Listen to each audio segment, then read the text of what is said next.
Bien, entonces lo que vamos a hacer es una introducción a este conjunto de temas bastante general en el cual vamos a caracterizar el territorio argentino y vamos a presentar en general aspectos de sus regiones y sus ciudades.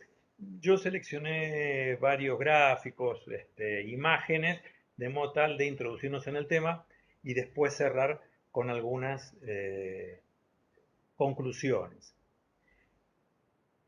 Si empezamos con el concepto de región, bueno, no hablábamos del de territorio, el concepto de región es un subespacio. Cuando hablamos de región estamos hablando de un subespacio, una parte, ¿no?, dentro de una totalidad mayor. Básicamente el concepto de región se utiliza como un subespacio a nivel nacional, al margen de que lo utilicemos como desde un punto de vista identitario, político y simbólico, como por ejemplo la región latinoamericana, o desde un punto de vista económico, la globalización y sus regiones económicas. Pero bueno, más que nada en la geografía, el concepto de región se lo denomina como un subespacio de un espacio nacional. Esa es una de las primeras definiciones, quizá la más tradicional. Ahora bien, son transformaciones, no son estáticas. Las regiones no son los escenarios, ¿no?, físico-naturales en los cuales la población existe y desarrolla sus actividades. Esa es la definición tradicional que, en cierto sentido, estamos diciendo que vamos a ir superando. Entonces, son transformaciones que, como les estoy comentando, resultan en los distintos ambientes del país a través de procesos históricos, en los cuales hay una diversidad de actores sociales. Actores sociales que podemos caracterizarlos poniendo el ángulo más que nada en la economía, en la clasificación de los sujetos a partir de la economía, son trabajadores, empresas, la propia acción del Estado, cooperativas y también movimientos y organizaciones sociales, como charlábamos hoy, transforman, ocupan y usan, ¿no es cierto?, esos espacios regionales. Si nos ponemos el énfasis, ¿no es cierto?, como estamos viendo en la materia, en la actividad económica, podemos hacer una caracterización de que las regiones son diferentes según las actividades económicas que en cada etapa histórica priman en ellas. Y esto lo podemos ver en función de lo que va apareciendo como desarrollo de inversiones, por ejemplo, en el sector minero, que va apareciendo como una inversión más discutida, debatida, por supuesto, pero de los últimos 25 o 30 años. No quiere decir que antes no había minería, pero ahora va apareciendo con más fuerza, sobre todo minería metalífera en la zona de la cordillera, o la expansión de, como vamos a ver después, la producción de soja. Las regiones no son hoy como eran hace 25 o 30 años. La región metropolitana misma como región urbana tiene esa peculiaridad, una región fuertemente industrial y era el área más rica en términos del valor de la producción económica argentina. En términos relativos, hoy eso ha variado según el tipo de indicador que tomemos, si bien lo sigue siendo, pero en menor medida en función de que se ha incrementado fuertemente la población en situación de pobreza. Entonces, para pensar una región tenemos que pensar en todas estas fuerzas: los cambios tecnológicos, económicos, sociales, culturales, de poder, por supuesto, políticos y espaciales. El poder social entonces de las regiones tiene que ver con los actores. Los actores que ganan y quiénes son los que pierden en cada uno de estos subespacios. Y ahí se van construyendo, ¿no es cierto?, una serie de relaciones de poder que toma dos grandes procesos: el de inversión y acumulación, y reproducción ampliada, ¿no es cierto?, de estas inversiones, sobre todo a los grandes actores hegemónicos, y la distribución que hay de la riqueza que se genera en ellos. Conocer esto es importante porque esto es el punto de partida, por decirlo de alguna manera, de las políticas que se van a demandar en estos subespacios, de las demandas que los distintos actores van a generar en estos subespacios.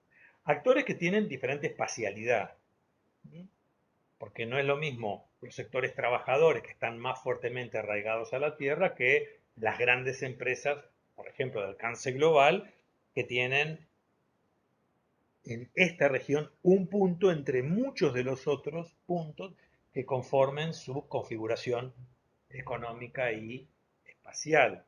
Es decir, acá tenemos una tensión entre el espacio de reproducción de los trabajadores, el espacio dado por el ambiente local específico, ¿no? Y la lógica de articulación de múltiples espacios que tienen los grandes actores económicos, ¿no? Las grandes empresas.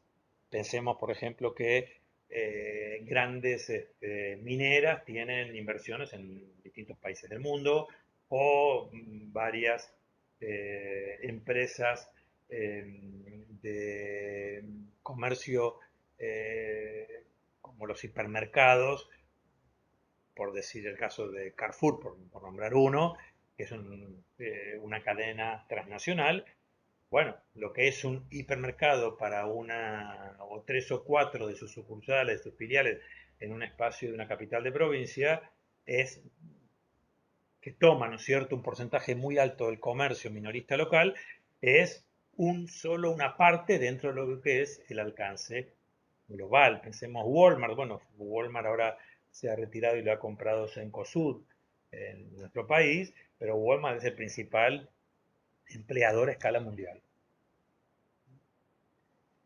Entonces, esto nos muestra que la comprensión de una región desde el punto de vista económico es complejo, porque articula, y territorial es complejo porque articula todas estas dimensiones y actores de diferentes escalas.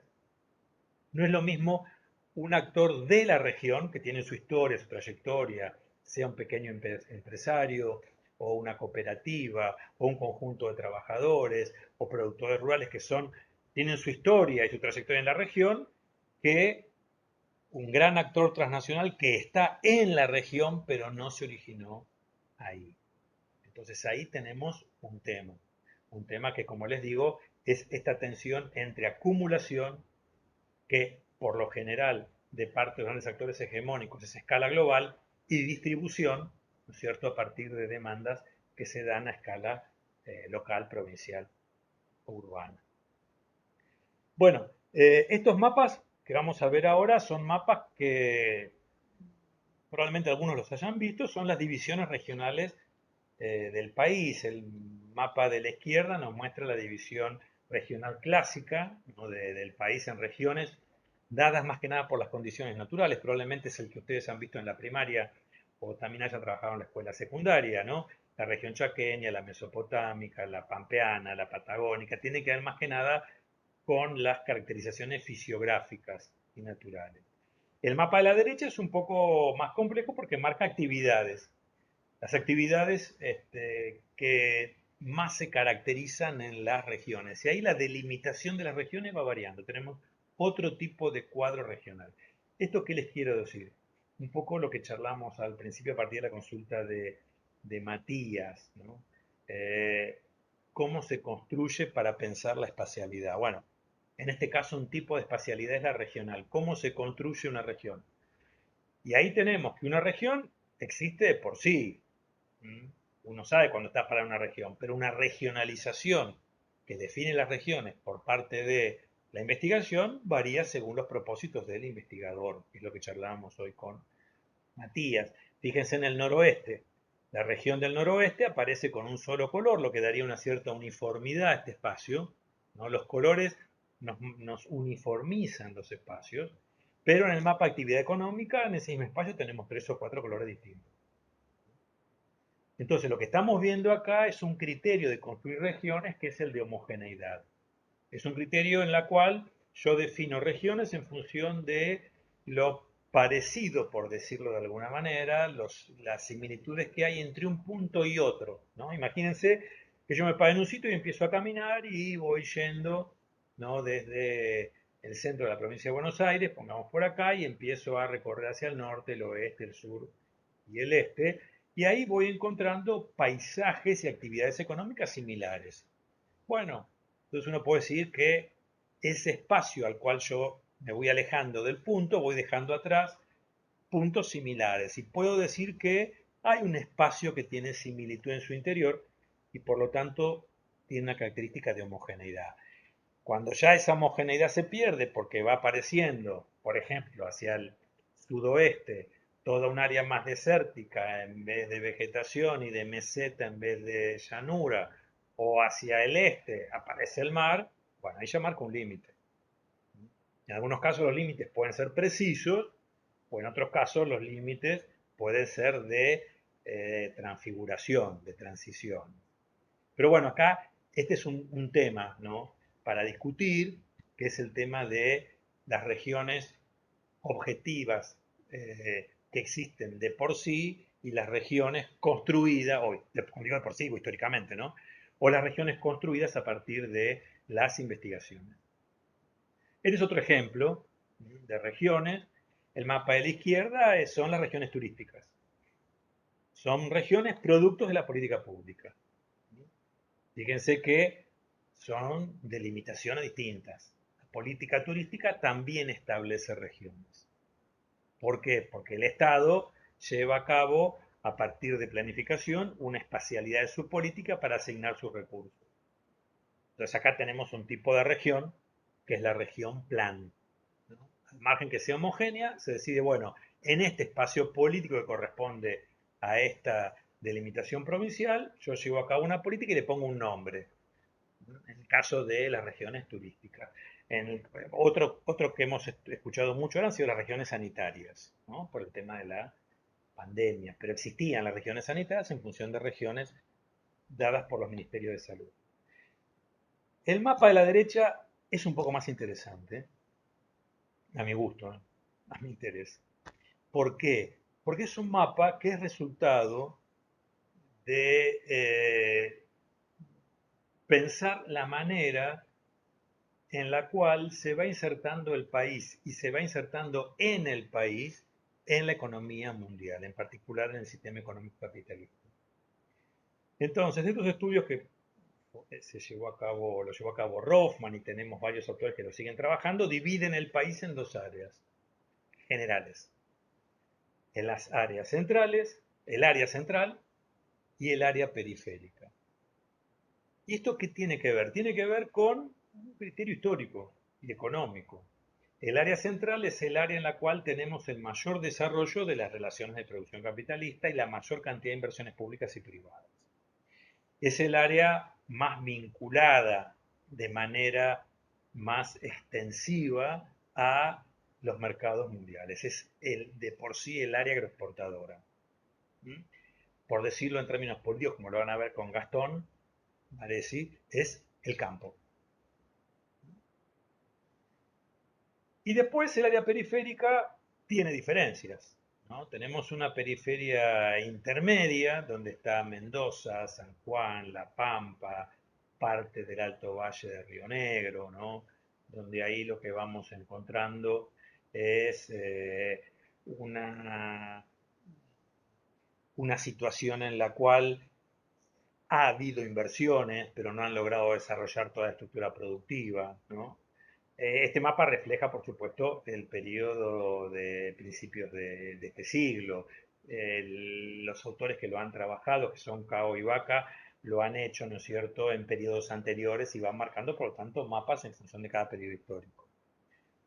Después nos encontramos con una periferia rezagada, que es marcada, según los autores, el área del NEA y el NOA, donde siguen predominando las formas tradicionales productivas, y una mixta en la cual hay una clasificación entre grandes inversiones de innovación tecnológica exportadora, como pueden ser las inversiones energéticas o turísticas, junto con producción tradicional, ¿no?, de productos primarios.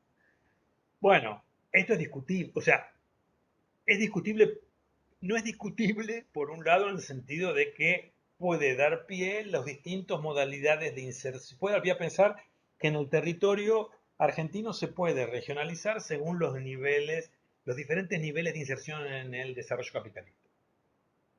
Pueden ser vistas como regiones de desarrollo capitalista.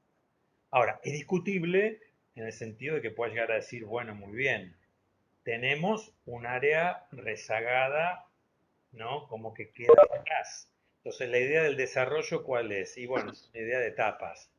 Entonces, para ser más desarrollado hay que atravesar etapas. Las que quedaron más atrás son estas. Bueno, muy discutible, muy discutible. Pero bueno, eso lo vamos a ver después en la última clase cuando clasifiquemos y nos preocupemos por discutir el desarrollo territorial. Bueno, lo que vamos viendo entonces acá es en este que es mapas más recientes que nos dan cuenta de la situación más del presente. Vemos el mapa de la derecha en el cual tenemos marcada una desigualdad de dinámicas económicas, que en cierto sentido se corresponde con el mapa anterior. Los distintos colores nos van marcando desde el morado más intenso, ¿no? Que es el área metropolitana de Buenos Aires, el centro de Córdoba, donde tenemos mayor diversificación productiva, donde tenemos más niveles, ¿no es cierto?, de productividad, hacia las zonas, hacia el resto de la zona central, donde hay un nivel un poco menor, y ya sí hacia las zonas periféricas, donde la diversificación productiva prácticamente es muy limitada, excepto algunos islotes como pueden ser las zonas de las capitales de las provincias o los oasis de San Juan y Mendoza, el Alto Valle de Río Negro o Tierra del Fuego, donde ahí vamos teniendo áreas más dinámicas, más vinculadas a las producciones regionales, pero no alcanzan a dinamizar la producción y la productividad hacia las áreas que están hacia el interior de las provincias, ¿no? O hacia el interior, en el caso de Chaco, Formosa, Santiago del Estero, o rodeando las áreas de los oasis, en el caso de Cuyo. Y esto se refleja también en el mapa de la izquierda, que es el mapa de las interconexiones. Si tenemos un área fuertemente concentrada, un área en la cual tenemos mayores inversiones, los núcleos urbanos más fuertes, que son los que están marcados con azul, gris, verde, y un sistema de interconexiones, más que nada en términos de una malla de núcleos urbanos. De núcleos urbanos que tienen una forma de red concentrada en torno a el área central que habíamos visto en el mapa anterior. Es decir, vemos escasa conexión entre las áreas urbanas de las periferias. ¿No? Hay una situación de peso muy fuerte de centralización. Y las flechas más fuertes nos van marcando de qué manera la interconexión de Argentina prioriza o priorizó la interconexión con mercados mundiales. ¿No? Los flujos que están marcados por el ancho de las barras nos van mostrando cómo, creo que ya lo habíamos visto en la clase pasada, el territorio forma parte de corredores transnacionales de circulación de mercancías. Entonces, lo que vamos viendo son distintas caracterizaciones del espacio, de los espacios regionales de Argentina, ¿no? Podemos encontrar distintas regiones, pero en términos generales vamos concluyendo que hay un área central donde hay mayor concentración de la inversión pública y privada, en torno a la cual aparece como un conjunto de subespacios. Cada número, esto es una clasificación del ministerio que le da cada uno de los números denomina unos subespacios o microregiones con escasa conexión entre sí. Ahora bien, otra manera de pensar la caracterización regional no es tanto en términos de lo homogéneo que tiene un espacio, sino la vinculación en los procesos productivos, lo que normalmente se denomina en términos muy generales cadenas productivas. Entonces, las cadenas productivas son una articulación de eslabones de segmentos que tienen una unidad particular en términos de un proceso productivo. Por ejemplo, en el esquema de la derecha tenemos cómo del trigo llegamos a la harina o llegamos a la producción de alimentos como el caso de los panes. Es decir, la cadena va dando cuenta ¿no? de una serie de eslabones relacionados por los cuales recorre un proceso técnico. ¿no? Como en este caso del trigo yo llego a la harina y cuánto entra en el circuito productivo local o cuánto se exporta, ¿no? El trigo yo lo puedo exportar como grano, lo puedo exportar como harina o lo puedo seguir produciendo en la industrialización. Ahora, si yo esto lo espacializo, me puedo ir encontrando con que estos eslabones están distribuidos y relacionados entre sí a través de distintas unidades en el espacio, que es lo que nos muestra el mapa de la izquierda, que si bien que no se refiere al trigo y sí se refiere a otro producto que es la lana, sobre todo el caso de Patagonia. Ahí cada flechita nos muestra los flujos, ¿no? Que se dan desde los productores hacia las áreas en las cuales se lleva a cabo la esquila, de ahí hacia los galpones, a los puertos, y de ahí a la neutralización o la exportación. Es decir, yo esta cadena productiva la puedo ir distribuyendo regionalmente. Y entonces ahí llego a lo que se denomina circuitos regionales. Es decir, yo puedo estudiar las regiones en función de cuáles son las principales actividades productivas que hay en ellas. Hubo un estudio en el año que se publicó en el 2015, pero es un estudio que tuvo un recorrido mucho más amplio, lo siguió teniendo después, que hizo la Comisión Económica para América Latina, donde dijo, bueno, vamos a estudiar cuáles son los principales complejos productivos en el país. Y estudió 29. Estudió 29 complejos, ahí los tienen, el arroz, algunos, la mayoría, ¿no? De base agrícola, agropecuaria y otros de tipo más industrial.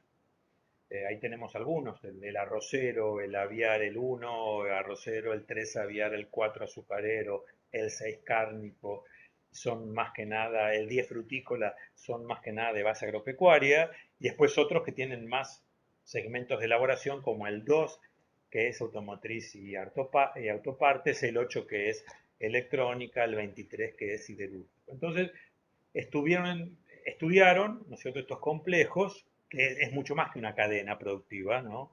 La cadena, el concepto de cadena podemos entenderlo como ese conjunto de eslabones y relaciones técnicas.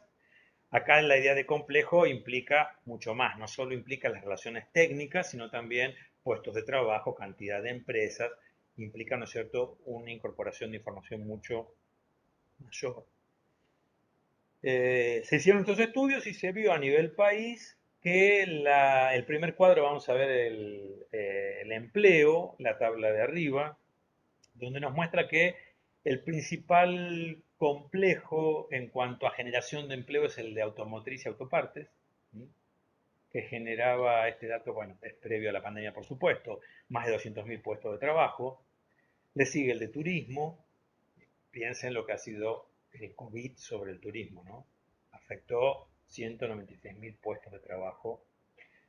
Después tenemos el minero, y ahí ya entramos en la suma de puestos de trabajo de los complejos más que nada primarios. Minero, carnio bovino, sojero, azucarero, ¿no? De la cantidad de puestos de trabajo que tienen. Fíjense que si nosotros sumamos el minero, el carnio o el sojero, tenemos muchísimo más que el de autopartes. Y a la vez el sojero, ¿no?, que genera muchísimos de los dólares que ingresan, es una de las cadenas que menos trabajo y empleo produce. Ahora, si nosotros vemos de este estudio lo que se marca por los puestos de trabajo en función del salario, vemos que los salarios de como promedio, ¿no es cierto?, de los complejos de base manufacturera son más altos que los salarios de los complejos de base agrícola. Si nosotros estos complejos los podemos ir viendo por microrregión, ¿no? Ahí vuelvo atrás, al mapa. Si yo llamo microrregión a cada uno de estos subespacios y cuento cuántos eslabones o cuántas partes de este conjunto de complejos tengo en ellos, en cada uno de ellos, yo llego a este tipo de información, que me parece muy interesante para que nosotros podamos ver lo que implica la concentración de la actividad económica. En la microrregión del cinturón industrial que va desde La Plata a Rosario, yo tengo el 48% de las empresas y el 61% del empleo, de todos los complejos. son 285.000. Según este valor, recordemos que después tuvimos la crisis del 2018, del 2019, la pandemia, bueno, le estoy marcando que varían los números, no cambia la estructura de concentración que ha habido, ¿no? Pero los números varían, un poco también los interrogantes que nos vamos a hacer, bueno, ¿qué pasa con la cuestión de la pospandemia? Pero acá tenemos cerca de 300.000 empresas y casi 4 millones de trabajadores en esta región industrial del cinturón La Plata Rosario. De esas empresas, 7.500, 7.400 son exportadoras. Si nosotros nos vamos hacia el área de la llanura pampeana este, al centro de Córdoba, el centro de Santa Fe y Entre Ríos, y la llanura pampeana oeste, lo que sería el núcleo de la región central, ¿m? Que habíamos visto en los mapas anteriores, lo que sería esta área del país, sumemos. Yo ahí tengo 48% más 9,98 más un 10% más un 3%, ahí estamos en el 50, 60, 70, 75% de las empresas del país. Y en cuanto al empleo, un porcentaje un poco menor, pero cerca del 70% de los puestos de trabajo. Entonces, este es uno de los problemas más complejos, ¿no?, que tiene el país en cuanto a su territorio, la fuerte desigualdad de la distribución de la actividad económica. Bueno, este gráfico nos muestra la cantidad de fases productivas que hay en cada una de estas microrregiones. Es decir, les estoy mostrando un estudio, sigo con el estudio de la CEPAL, la Comisión Económica para América Latina. Si yo, ¿no es cierto?, despliego, vamos a hacer un ejemplo de lo que decía Matías hoy. Yo de cada una de estas cadenas hago su espacialidad, su territorialidad y la pongo en un mapa de todas las cadenas. En algunos lugares voy a encontrar una superposición. Donde más superposición de eslabones de estas cadenas me encuentro, tengo la mayor diversificación productiva de ese subespacio. Y donde menos hay, me voy a encontrar con una dependencia muy fuerte de la actividad económica en torno a esa cadena. Entonces, fíjense, el cinturón industrial de los nodos de entre La Plata y Rosario tiene cerca de 140 eslabones, 140 fases productivas de distintos complejos. Es el más alto. Le sigue el centro de Córdoba. Y después voy bajando hacia áreas más chicas en los cuales me voy encontrando con una diversificación productiva menor. Esto llevado a los mapas, el mapa de la izquierda nos muestra la cantidad de justamente estos segmentos productivos, ¿no?, de las cadenas que tengo en las regiones. Entonces el mapa de la izquierda me permite ver lo que estamos viendo recién, cómo tenemos un degradé desde el área central hacia las áreas más periféricas en torno a la cantidad de segmentos de las cadenas productivas. Entonces, fíjense que muchas de las cuestiones políticas y de discusión que hay hoy es el agregado de valor, la vinculación en cadenas, etc. Bueno, perfecto. Pero si yo tengo muy pocos eslabones de cadenas, ahí lo que tengo un problema. Por más que en esa cadena siga agregando, no salgo de la monoproducción. Y el mapa de la derecha lo que me muestra es cuánto representa ese eslabón de esa cadena en el total de la producción local. Y entonces, ¿qué es la contracara de esto? Yo voy viendo que en el área periférica del país tengo pocos eslabones que representan la mayor cantidad de la participación en la producción del empleo y la riqueza. Por lo tanto, son escasamente diversificadas y por lo tanto muy frágiles a cualquier tipo de crisis que pueda atravesar ese sector. Bueno, vamos a meternos ahora en uno de los complejos más complejos políticamente, como es el de la soja. Cuando hablamos de un complejo, estamos hablando, como en cierto sentido veíamos de la cadena, ¿no es cierto?, este tipo de secuencia productiva, ¿no? Tenemos semillas, que son adquiridas también, producción, llevada a cabo por 57.000, 58.000 productores. Este es un dato del 2018. Parte de esa producción de semillas con granos de soja se acopia, parte va a molienda. De esa molienda tenemos aceite, plantas de biodiesel, de ahí vamos a aceite crudo, harinas, y puedo llegar al mercado interno, que va como alimento, ¿no? Para ganado, que va para otras cadenas alimenticias, el aceite de soja, galletitas, mayonesa, que va para biocombustibles, o lo exporto. Lo exporto, ¿no? A destinos que ya vamos a ver. Entonces, si yo me pregunto, bueno, este encadenamiento técnico, ¿cómo se distribuye en el espacio y producto de qué? Bueno, es producto de una evolución histórica. Fíjense que no estamos hablando del siglo XIX. Estamos hablando de hace unos 40 años. Fíjense el primer mapa, 1976. Cada punto implicaba 1.000 hectáreas de soja. Fíjense en 40 años cómo se fue desplazando la soja por todo el país. Y sobre todo, ¿no?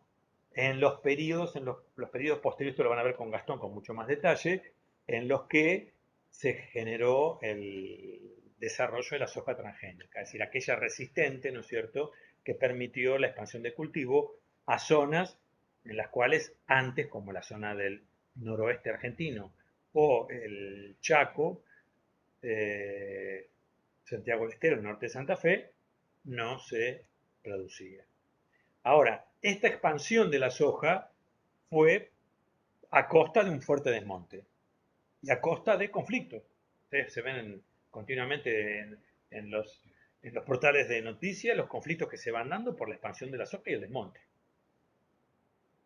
Acá vamos viendo en la zona de Salta, Chaco, Formosa, Santiago del Estero, cómo se fue dando hasta hace 10 años, no quiere decir que se paró ahí, ¿no? Sigue, pero ahí se ralentizó un poco, todo lo que ha sido el desmonte para la producción, ¿no es cierto?, ganadera y también de soja. Y esto es una propaganda, ¿no?, que se llamaba de Syngenta, una empresa que, si mal no recuerdo, compraron los chinos ahora, que en la propaganda que hacía para su poroto de soja, ¿no?, decía, bueno, nosotros producimos para la República Unida de la Soja, que es este subespacio que trasciende las fronteras y llega a toda la producción de Brasil, Argentina, Paraguay y Bolivia. La contracara de esta República de la Soja es este mapa hecho por Cartografía Social, por Iconoclastas, que es un grupo que se dedica a hacer cartografía colectiva, mapeo colectivo, en el cual llama a este mapa la República Tóxica de la Soja. Entonces, si bien el mapa anterior aparecía marcado lo que era una propaganda de Syngenta para la producción y la expansión del cultivo, acá tenemos lo que implica toda esta expansión, ¿no es cierto?, de la producción de soja a nivel regional. Regional de Argentina y de las distintas regiones, no de cada uno de los países. Lo que este mapa nos muestra, si ustedes quieren pueden meterse en Iconoclastas y lo ven, en cada sitio qué sucede con las demandas de productores en cuanto a deterioro del ambiente, contaminación de ríos, toxicidad, tala de bosques, etc. ¿Por qué esto lo van a ver en detalle con Gastón? Porque al margen de la problemática ambiental o articulada de la problemática ambiental, se ha convertido en una problemática política. La crisis del 2008 planteó la problemática política de este actor del agronegocio, que si ustedes se fijan en los portales, los periódicos de hoy, es el que está apostando a Bolsonaro en Brasil y apostando a su estrategia de tirar abajo el Tribunal Superior de Justicia en Brasilia y cuestionar fuertemente también al Congreso. Entonces, acá hay construcción no solo de ambiente, deterioro de ambiente, de cultivo, de exportación en números, sino de política y de poder. Entonces nosotros vamos a ver algunos números más que nada lo económico, con Gastón lo van a ver más en detalle. Siguiendo con la producción de la soja y vemos el mapa de el mapeo, ¿no es cierto? Estamos viendo mapas a distintas escalas, el mapeo de la producción de la soja a nivel sudamericana, bueno, vemos a nivel nacional. En el mapa de la izquierda tenemos las áreas, ¿no es cierto?, cultivadas por soja hasta el 2018, la superficie sembrada en distintos colores de celeste, ¿no? Fíjense cómo ya llegó también a la zona triguera del sur de la provincia de Buenos Aires, que era básicamente un área triguera. Y en naranja los puntos lo que nos va mostrando son las refinerías de aceite, ¿no? Que algunas están concentradas en las zonas productoras y otras, como vamos a ver acá, en la zona portuaria del Paraná. Y el mapa de la derecha es lo que nos va mostrando el flujo hacia los puertos en torno a tráfico de la producción de soja. Fíjense cómo tenemos una concentración muy fuerte en los puertos del río Paraná. Y acá nos tenemos que poner en la discusión política sobre el río Paraná y la hidrovía, que es la concesión para el uso del río que se hizo hace 25 años y venció ahora. A partir de mañana, por un año, lo toma un área especial de gobierno del Estado Nacional, en el cual van a participar también las provincias. Esto es una discusión en serio de territorio y poder, fuertísimo. Por acá sale el 80% de la exportación argentina. Decenas de miles de millones de dólares. Esto es territorio y negocio, hablándolo crudamente. Entonces, lo que estamos viendo en mapas es la espacialidad, ¿no es cierto?, de la distribución del cultivo, cómo se fue dando en el tiempo. Por supuesto, esto varió mucho, como les decía, con la expansión de la soja transgénica. Varía mucho cada vez que crece el valor de la tonelada de soja en los mercados mundiales. Y ahora si vamos a una escala local, vemos esto en los puertos. Los puertos, esto en torno a Rosario. Acá tenemos dos fotos de paisaje, ¿no? Una cosa es la imagen de la izquierda. Ahora con la sequía que tiene el Paraná, esto no está tan así. Pero los barcos cargan normalmente con el Paraná con agua, los barcos cargan directamente de fíjense en el mapa de la izquierda, de los establecimientos en todo caso, de acopio o de destilación, ¿no es cierto?, de aceite o pellets de soja. Acá tenemos un ejemplo de esta planta industrial rodeada de un espacio rural, ¿no?, de producción de soja. Y acá tenemos otro tipo de puerto que está rodeado de una localidad. Entonces tenemos ya a escala urbana o a escala regional y urbana dos modalidades que tienen problemáticas diferentes. No es lo mismo un predio industrial rodeado de una ciudad. Y estos son los puertos. En el río Paraná, desde La Plata hasta el Paraná, el complejo portuario, ¿no es cierto?, y ribereño, pero si nosotros tomamos todo lo que tiene que ver específicamente con el río Paraná, entre Zárate y Puerto General San Martín, tenemos un conjunto de terminales que son muchas privadas. Muchas son privadas. La mayoría son privadas, ¿no? Creo que solo el puerto de Rosario se mantiene como estatal. Esto que veíamos antes de esta foto son terminales privadas. Acá se carga, ¿no es cierto?, directamente el productor privado, que en muchos casos, o en algunos casos, es también, como la aceitera General Dehesa, concesionario del ferrocarril. Entonces, todo un territorio, ¿no?, que queda articulado a un control de poder. Ahora, vamos de vuelta a la escala mundial, a dónde se exporta. Este mapa nos muestra los flujos de comercio del año 2007 de aceite y harina de soja. Y fíjense cómo Argentina, para el aceite y la harina, tiene como principales destinatarios los mercados del sudeste asiático y también, para el caso de harina, los mercados de Europa. Y acá tenemos cómo está compuesto el mercado mundial de exportadores y de importadores, ¿no? Nuestro principal destinatario, como vamos a ver ahora, es China. En este cuadro lo que aparece graficado es la totalidad de las exportaciones de los grandes complejos. Cada color nos muestra un tipo de complejo. ¿Sí? Y acá está, ¿no? Estos complejos para el año 2019, de 65 mil millones de dólares que se exportaban, 59 mil, o sea, prácticamente 60 mil, casi todo, ¿no? Está exportado por los complejos. Fíjense que lo celeste es oleaginoso. El 30% de lo que se exporta es oleaginoso. Lo que está en naranja es el complejo cerealero, maíz, trigo. Lo que está en azul es el complejo cárnico. Lo que está acá en violeta es el complejo petroquímico y combustibles. Y lo que está en rosa es el complejo minero. Fíjense que es un conjunto de exportaciones tremendamente primarizadas o con muy escaso nivel de elaboración. El que está en marrón es el complejo automotriz. El azul acá es el pesquero. Este es el forestal. O sea que el complejo, ¿no es cierto? El conjunto de complejos exportadores de la Argentina está fuertemente primarizado y en todo caso, ¿no es cierto? Como es el caso de mayor nivel de manufactura de origen industrial, como es el automotriz, dependiente de grandes empresas extranjeras. Ahora, ¿a quién le exportamos? ¿No? ¿Cuál es el destinatario fundamental de las exportaciones en nuestro país? Bueno, los principales compradores de Argentina son Brasil y China.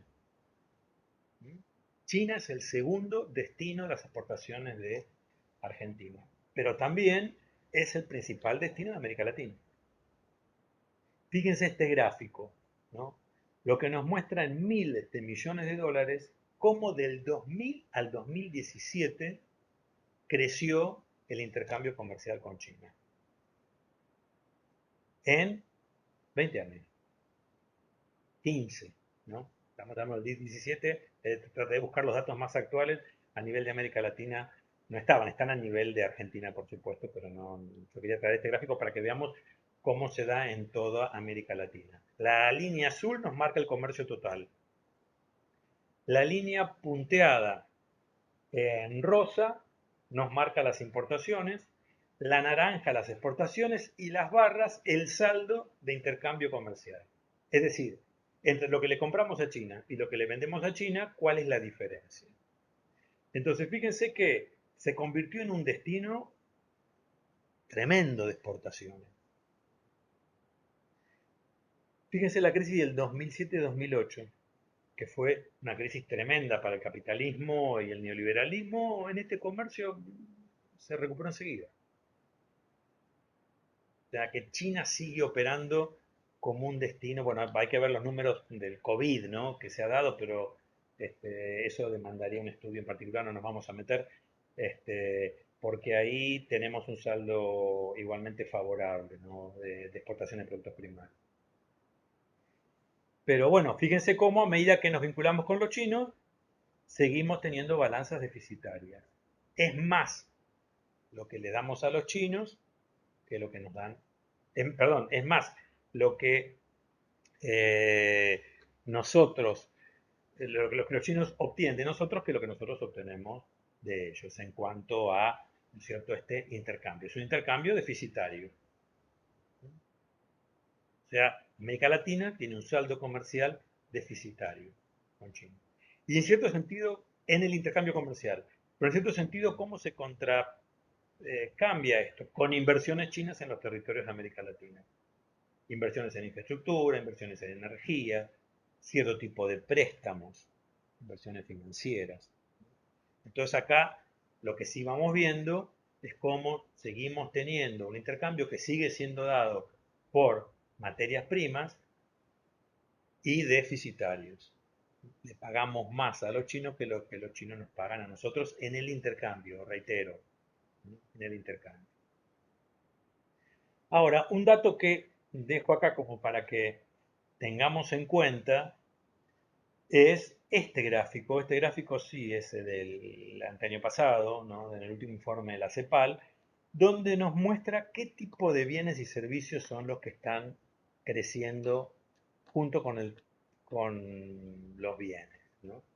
Y fíjense que lo que más crece, si bien crecen todos, ¿no? En el comercio internacional, a pesar de la crecida del 2008-2009 y un poco esta ralentización que se dio 2014-2015, reitero, no tenemos los datos del COVID, son muy provisorios, pero fíjense, no es en millones de dólares, sino es en el índice 100, lo que era 100 en el año 2010, ¿no?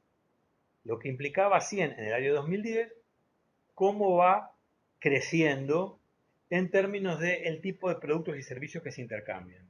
Entonces, fíjense, este gris, que es el servicio de tecnología, información y comunicaciones. Fíjense el naranja, que son los servicios modernos. Pero fíjense esta línea oscura. Esta línea oscura marca los flujos transfronterizos de datos, de información y de intercambio de información, lo que es la fuerza que han cobrado Apple, Google, con todo lo que tiene que ver con el intercambio de Facebook, lo que tiene que ver con el intercambio de datos. Ahora, lo que muestra este gráfico es que la escala para pensar estos flujos no es no es la de la izquierda, sino la de la derecha. Es decir, que lo que era 100 en el año 2010 pasó a ser casi 1600 en el año 2017. Entonces acá va apareciendo, marcándose muy fuerte lo que es el poder de este complejo económico y financiero de las grandes plataformas. Este es otro gráfico que nos muestra cómo fue creciendo el comercio entre plataformas con relación a otras formas comerciales. Fíjense Walmart, por ejemplo. Walmart tenía, este es el crecimiento en millones de dólares sobre el eje que está a la izquierda, ¿no? En 1943 aparece, en 1962 tiene una serie de ventas, ¿no es cierto?, que pueden ser marcadas acá está, bueno, en billones. Walmart se hace global en el 91, se hace presente en el 2010 en 15 países, con 4.200 negocios, y 11.000 negocios en el año 2017. Fíjense IKEA, que es un negocio de venta de productos de construcción, llega a 415, pero se inicia, ¿no es cierto?, en el 43. Ahora, fíjense la plataforma de Alibaba, que empieza en el 2003, cómo en el 2007 crece y cómo salta, ¿no es cierto?, a 220 países y 9 millones, ¿no es cierto?, de crecimiento en tan poco tiempo. Entonces, esto es otra manera de que podamos ir midiendo cómo se va transformando a partir del crecimiento no solo de intercambio de mercancías entre países, no solo de presencia de filiales de empresas industriales o comerciales entre países, sino lo que implica la digitalización del comercio y la producción a nivel internacional. Bueno, y ya en la última parte de la clase, para ir terminando, entramos a... Todo esto era una manera de presentar o configurarles una idea del panorama regional. Nos metemos en el panorama urbano, los asentamientos humanos. Acá este mapa no se ve muy bien, pero un poco lo marqué como para que veamos que si superpongo a este mapa los mapas que habíamos visto antes en términos de actividades económicas y en términos de redes de infraestructura y comunicaciones, coincide, ¿no? Es un país fundamentalmente urbano, más del 90% de la población es población que está asentada en localidades de más de 2.000 habitantes. Si nosotros nos centramos en el principal núcleo urbano, que es la región metropolitana de Buenos Aires, que es una región que abarca tanto la ciudad de Buenos Aires, la ciudad autónoma de Buenos Aires, como unos cerca de 30 municipios, ¿no es cierto?, la provincia de Buenos Aires, tenemos distintos espacios. Tenemos el espacio del Gran La Plata, tenemos el espacio del cinturón externo de la región metropolitana de Buenos Aires, tenemos el Gran Buenos Aires. Es decir, son espacios diferentes. Ambas, región metropolitana de Buenos Aires, conurbano, son espacios distintos. No es lo mismo región metropolitana que Gran Buenos Aires, que área metropolitana, que conurbano, ¿no? Son diferentes. Acá vemos un mapa físico donde lo que nos muestra, lo que acá vemos como cierta uniformidad, acá nos muestra que no es así. Y esto lo vemos en las periódicas inundaciones. Acá lo vemos en términos de que hay un aglomerado urbano que se ha extendido sobre espacios que son espacios vulnerables, espacios inundables. Y esta expansión, ¿no? Acá los colores nos van marcando desde lo más oscuro a lo más claro a lo largo del tiempo, cómo se fue expandiendo, fue haciéndose a lo largo de las vías de comunicación. Fíjese que esta expansión no siguió las áreas más elevadas, ocupó zonas inundables, sino que lo fue haciendo siguiendo las vías de comunicación. Y esto tiene que ver también con un desarrollo y una expansión de el costo del transporte, la compra de lotes a bajo precio y una expansión de muy baja densidad. Y esto nos lleva a tener hoy un espacio de región metropolitana en el cual lo amarillo es expansión urbana, lo verde tiene que ver con actividades rurales y lo rojo son núcleos, ¿no? O centros, ¿no es cierto?, a partir de los cuales se fueron prestando servicios en torno a las vías de comunicación para las áreas que han ido creciendo, ¿no es cierto?, en este proceso de expansión urbana de la región metropolitana. Entonces, nosotros tenemos, volviendo a los mapas, una cuestión más de tipo, una definición más de tipo política de la región en términos de los municipios de la provincia de la Ciudad Autónoma de Buenos Aires, un espacio físico diferenciado en función de condiciones topográficas e hídricas, una expansión histórica en torno a las rutas que ha crecido en torno a las mismas el área residencial y el desarrollo de centros, ¿no es cierto?, de servicios a medida que sigue expandiendo el área metropolitana de Buenos Aires. A pesar de esta expansión, sigue siendo concentrada la Ciudad Autónoma de Buenos Aires, concentrando el principal área de transporte. Acuérdense lo que fue con la pandemia, todo lo que implicó la cuestión de el cierre de la Ciudad de Buenos Aires. Acá tenemos el tráfico de la Ciudad de Buenos Aires, ¿no?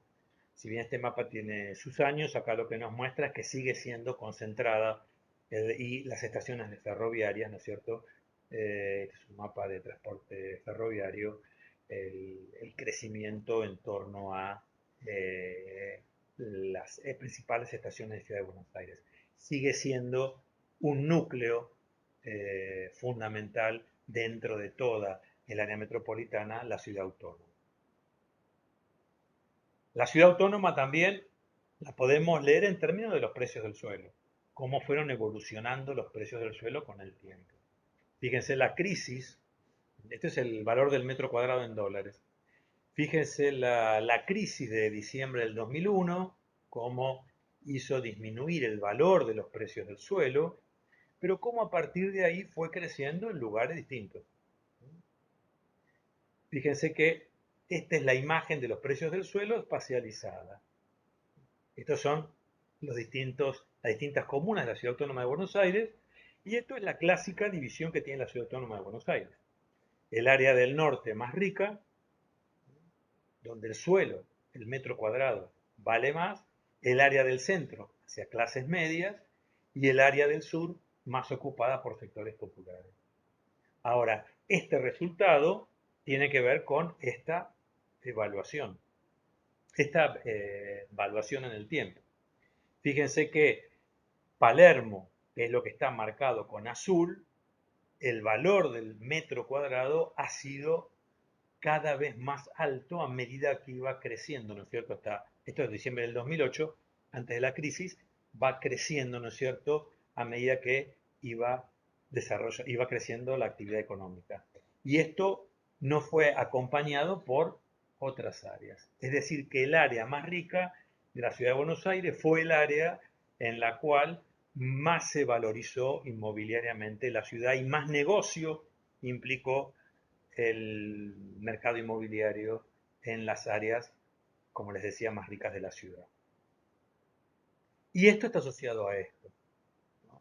Esto es en el área de la ciudad autónoma de Buenos Aires y también en el corredor norte, que es el que va en torno a el litoral de Vicente López, San Isidro, toda la zona de Olivos, en lo que tiene que ver el acceso norte de la ciudad de Buenos Aires, la construcción de los edificios para el sector empresarial, el sector corporativo. Esto es lo que un autor denomina la urbanización corporativa.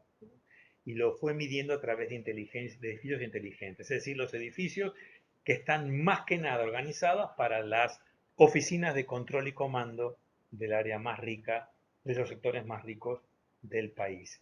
Esto es lo que es Puerto Madero, ¿no? Catalina, fíjense, cada punto implica un nivel de inteligencia total, el amarillo parcial, y acá vamos viendo cómo se va valorizando esta zona. Tengamos en cuenta que esa cadena productiva que habíamos visto a nivel regional, ¿no?, que desde la lana o desde la soja iba llevando al aceite o al pullover, tiene una sede de un control, una sede de comando y control de toda esa cadena productiva, ¿no? Que una cosa es una cadena a nivel regional de pymes, la otra cosa es los complejos comandados por las grandes empresas transnacionales. Y Buenos Aires se ha convertido en una ciudad global, junto con San Pablo, Santiago de Chile, pero sobre todo en América Latina está en el primer nivel San Pablo, Buenos Aires, Ciudad de México, después está Bogotá, Santiago de Chile, en términos de ser sede de las grandes corporaciones transnacionales. Y fíjense que no se distribuyen homogéneamente por toda la ciudad de Buenos Aires.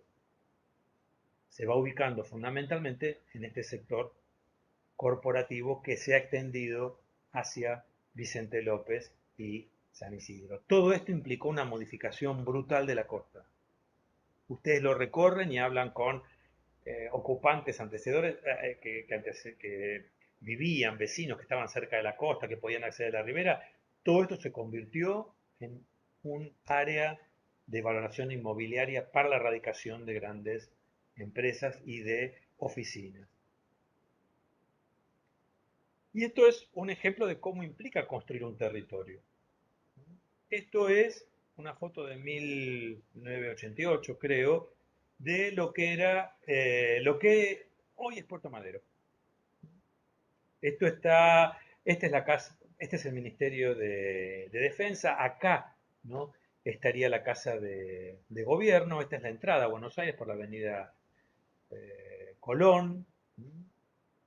Y esto era el puerto de Buenos Aires, el viejo puerto de Buenos Aires. Esto entró en una operación inmobiliaria que fue, en la foto anterior era visto desde La Plata, acá lo estamos viendo al puerto, es una foto de 1980, visto desde el norte. Esta es la casa acá estaría la Casa de Gobierno, ¿no?, Plaza de Mayo, Ministerio de Economía. Esta foto creo que es de 1980, cuando el puerto todavía estaba en funcionamiento, tenía todavía una serie de depósitos y de atracaderos. Bueno, esto es hoy, vista desde ese mismo lugar. 40 años de diferencia. Fíjense lo que era en 1980, un distrito más que nada de depósitos de intercambio, cómo se fue desmantelando hacia fines de los 80 para generar la operación inmobiliaria que convirtió Puerto Madero. Es otro espacio. O sea, es el mismo espacio y sí en términos de latitud y longitud, o en términos de salgo de la casa de gobierno y llego acá, camino, es la misma cantidad de cuadras, ¿no? Pero bueno, todo esto ahora está absolutamente modificado porque se hizo todo el mecanismo en subsuelo para que no interfiera el tránsito, al movimiento de cargas. Y bueno, acá tenemos lo que es Puerto Madero hoy. Ahora, lo que es interesante es que Puerto Madero fue un proyecto, se pensó así. O sea, no es que hubo una decisión, no, se armó una corporación inmobiliaria que convocó a proyectos internacionales, a un concurso internacional. Esto es muy común entre los arquitectos, ¿no? Ustedes lo han visto en Dubái, por ejemplo, ¿no? Que se llama concursos internacionales para hacer partes de ciudades. Y bueno, se presentaron varios equipos y ganó uno. O sea que este perfil que tenemos hoy es producto de que alguien lo pensó, lo diseñó en un equipo internacional de arquitectos y un jurado resolvió que era esto. Como está esto en la zona corporativa, tenemos otro tipo de espacios, que es el de los countries y las urbanizaciones cerradas y las villas y los asentamientos. Este mapa nos muestra con azul las áreas inundables, con rojo las villas y asentamientos y con verde las urbanizaciones cerradas y countries. Y en muchos casos vemos que coexisten. Vemos que coexisten, sobre todo es interesante verlo en lo que implicó las urbanizaciones, lo que se denomina urbanizaciones acuáticas, es decir, la modificación de una cuenca para que la urbanización cerrada esté vinculada a una salida a un río y de ahí vos puedas tener el velero amarrado en la puerta de tu casa y llegar a hacer la regata. O sea que esto implicó una modificación muy fuerte de las condiciones naturales y que generó, por supuesto, cambios también muy fuertes en el desagüe de los ríos y la ocupación de humedales. Bueno, a ver si tenemos una foto por acá. No. Lo que vamos a ver acá es que si nos centramos en el área de las condiciones más precarias, el área de villas de asentamientos, a nivel país, la última encuesta permanente de hogares nos permite dar cuenta de que tenemos, la encuesta permanente de hogares es una encuesta que se hace trimestralmente, de manera continua, en todas las aglomeraciones urbanas, no en todas, perdón, me rectifico, en todas las capitales de provincia y las aglomeraciones urbanas más grandes, son cerca de 30 aglomerados, 38 aglomerados urbanos de lo que tiene todo el país, y ahí se censa 28 millones de personas. Recordemos que la población del total del país es mucho más. Esta encuesta, por lo tanto, toma un porcentaje muy importante, pero no toda la población urbana. Lo que implica 9.200.000 hogares. Y toma información, la de PH, no solo sobre empleo y ocupación, sino también sobre condiciones socioeconómicas. Y nos da a entender, nos muestra esta información, que tenemos cerca de un 5% de estos 28 millones de personas, o sea que un 1% son 280.000, acá estamos en el 5%, de personas con hacinamiento crítico. Un 16% de personas encuestadas por la EPH, reitero, no de todo el país, con saneamiento inadecuado. Que quiere decir que de tres condiciones de saneamiento, cloaca, etcétera, no completa todo. Que no accede al agua potable por red el 12%, que tiene el acceso al agua fuera de la vivienda un 2,5, 6%, que no tiene cloacas el 35%, que no accede a gas en red cerca del 40%, y que no accede a alguno de estos servicios de red pública, no todos, pero al menos a alguno de los servicios de red pública de agua, red y gas, el 53% de la población. Hubo otro estudio que se hizo a cabo, el programa de investigación sobre la sociedad argentina contemporánea. Esto le va a interesar mucho a los sociólogos, a los estudiantes de sociología, porque lo hizo el Consejo de Sociólogos, no, el Consejo de Sociólogos, ya me voy a acordar mejor, que todas las carreras de ciencias sociales, en particular de sociología, ciencia política, pero fundamentalmente todas las carreras de sociología, tienen, de universidades públicas se conformaron en lo que se denomina el Consejo de Decanos de Ciencias Sociales, de carrera de Ciencias Sociales. Y en cerca del 2009, 2000, decidieron proponerle al Estado Nacional la elaboración de un relevamiento a nivel nacional de la sociedad argentina contemporánea. Y se llamó PISA, Programa de Investigación de la Sociedad Argentina Contemporánea. Tiene muchísimas publicaciones sobre el país. Si ustedes meten WPISA, entran ahí y encuentran, ¿no es cierto?, cualquier cantidad de estudios. Uno de ellos fue un relevamiento muestral que hicieron todas las carreras de sociología y ciencia política del país, que tomó un panorama de la sociedad argentina, hizo un estudio de la sociedad argentina contemporánea. Y en ese estudio tomó entre todas las problemáticas la de hábitat. Y acá también tenemos otros datos: alumbrado público, recolección de basura, sin pavimento, sin desagüe pluvial, sin veredas, los que tienen acceso al transporte público a más de 5 cuadras, los que tienen establecimientos educativos a más de 5 cuadras, alumbrado público. O sea, complementa con lo anterior. Es otra metodología, pero complementa con lo anterior. Fueron 11 millones los hogares relevados en el país. La EPH, reitero, releva mucho más. Pero bueno, acá tenemos también otro acercamiento cuantitativo. Por eso les decía lo que implica los números. Pero lo interesante es que conozcamos, ¿no es cierto?, también cómo esos números se producen.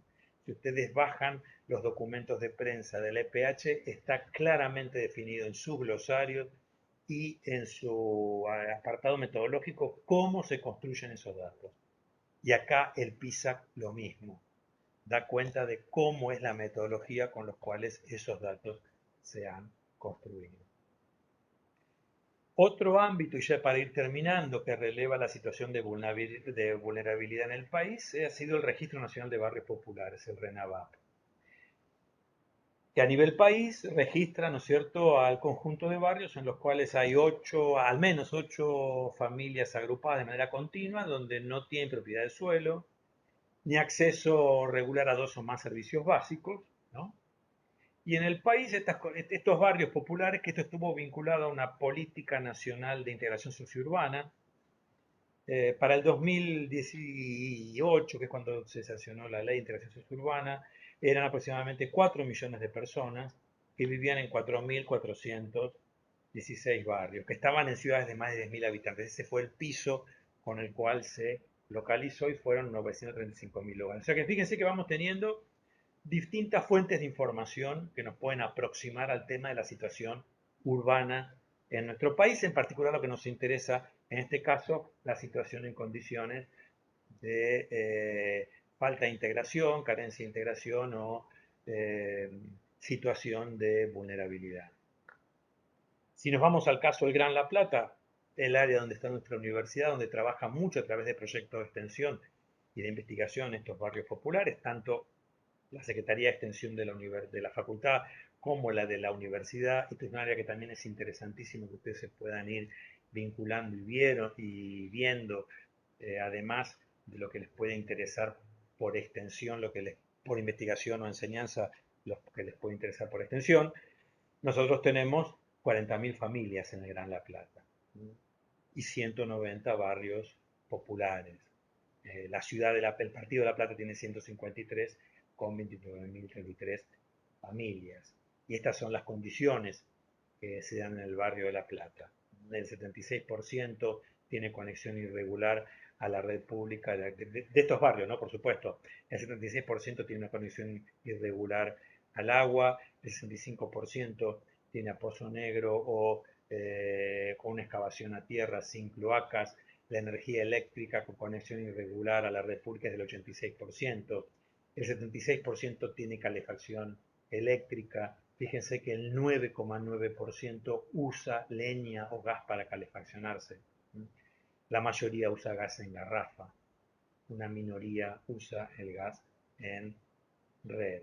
Estas son las condiciones de los barrios populares.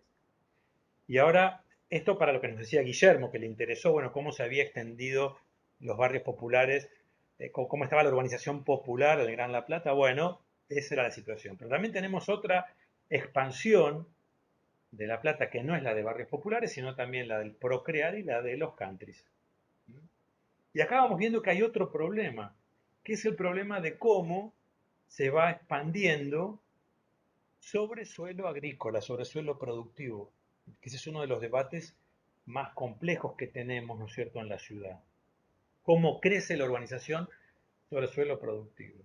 Y acá si tenemos dos imágenes de Google Earth, este es en el caso de Gorina, donde acá lo que tenemos marcado se tomó este segmento, que tanto en el 2003 como en el 2020, donde, bueno, como en 15 años tenemos que lo que era violeta era producción hortícola o suelo, ¿no? Acá lo que está en violeta era producción efectivamente hortícola, en algunos casos con invernaderos, y cómo creció la urbanización.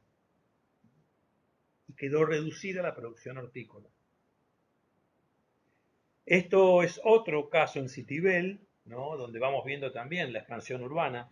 Fíjense acá cómo era en el 2003 y cómo, ¿no? Tanto estos extremos, en esta zona y en esta, cómo fue perdiendo espacio por la urbanización el área de producción hortícola, sea a campo o con invernadero. Lo que está con violeta era producción en ese momento, lo que está con violeta es ahora. Bueno, esto es uno de las fotos con las cuales quería mostrar, que me quedó traspapelada acá, la relación que hay, ¿no es cierto?, en las zonas en las cuales conviven en los municipios de Gran Buenos Aires, los barrios, ¿no?, de sectores de clase media o en urbanizaciones cerradas y la villa o asentamiento. En este caso se trata de una villa, es mucho más abigarrada, no es lo mismo una villa que un asentamiento como forma de ocupación. Entonces, en este caso tenemos una villa, una calle, una muralla, que esto es muy complicado no solo socialmente, sino ambientalmente, porque cuando el agua llueve y corre, acá no entra, y lo que implica el tipo de construcción edilicia en la cual lo que separa, ¿no es cierto?, a un área de hábitat popular de villa, de un área en condiciones, ¿no?, hasta con piletas, ¿no?, de lo que puede ser una urbanización cerrada, es metros.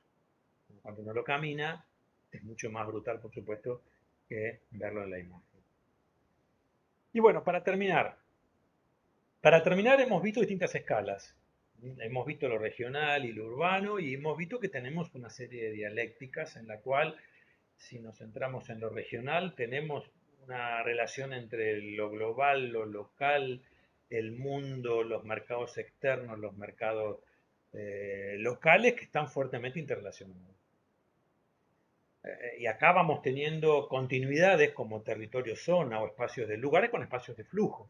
O sea, esto está conceptualizado desde hace tiempo por varios autores al que le interesa trabajar con esta cuestión de las escalas. Estos autores lo trabajan muy bien. Ahora, no son espacios que están discontinuados, sino que están en todo caso fragmentados o articulados, ¿no? Articulados de manera conflictiva, desigual y combinada. Combinada porque no son fragmentos. O si están fragmentos, tienen que ver con el caso residencial, por ejemplo, ¿no? Pero tienen algún tipo de comunicación. Por ejemplo, quienes trabajan en los campings y viven en los asentamientos. Entonces, por lo tanto, el panorama que tenemos es que un territorio está fuertemente construido por conflictos y contradicciones. Hay desigualdad, hay combinación, hay exclusión, hay integración, hay fragmentación, democratización y autoritarismo. O sea, esto para poder ver la cuestión interescalar. Y para cerrar, como síntesis, bueno, todo este panorama nos presenta problemáticas en los territorios. Una problemática tiene que ver con la inequidad estructural. Tenemos niveles de desarrollo fuertemente diferenciados, hay un desequilibrio muy fuerte en el territorio, hay habitabilidad que hemos estado viendo y polarización social en una misma, ¿no es cierto?, ciudad. Tenemos un sistema urbano fuertemente concentrado y jerárquico. Hay numerosos déficits cuantitativos y cualitativos en red de servicios urbanos, movilidad, acceso al trabajo, la salud, la educación. Tenemos una desregulación, perdón, muy generalizada del suelo, donde los sectores van ocupando áreas, ¿no es cierto?, de expansión urbana en suelos productivos y en humedales. Tenemos cambios productivos en los procesos regionales, ¿no?, que presionan muy fuerte lo que hemos visto, ¿no?, en el caso de la expansión de la soja, va acercando a las áreas urbanas, también por la producción forestal, lo que genera también una expulsión de población y riesgo por la producción de afectación de agroquímicos. Hay una vulnerabilidad ambiental que ha crecido, ¿no es cierto?, por la explotación de recursos naturales extractivos. Hay un fuerte crecimiento, ¿no?, también en depresión en zonas turísticas que presionan mucho, sobre todo en el litoral atlántico y en el NOA, que presionan mucho sobre las infraestructuras locales y en los pueblos rurales. Y esto da conflictos. Esto nos lleva a fuertes conflictos, ¿no?, por la tenencia de la tierra, conflictos dados por la financiarización de la economía, a la cual está articulada la expansión primaria, profundización de desigualdades regionales y un Estado que cuando está tomado fundamentalmente por políticas neoliberales que tienden a desdibujar su presencia, quita recursos para, ¿no es cierto?, una efectiva acción de sus agencias de ocupación y una, ¿no es cierto?, efectiva política pública de gestión y ordenamiento del territorio.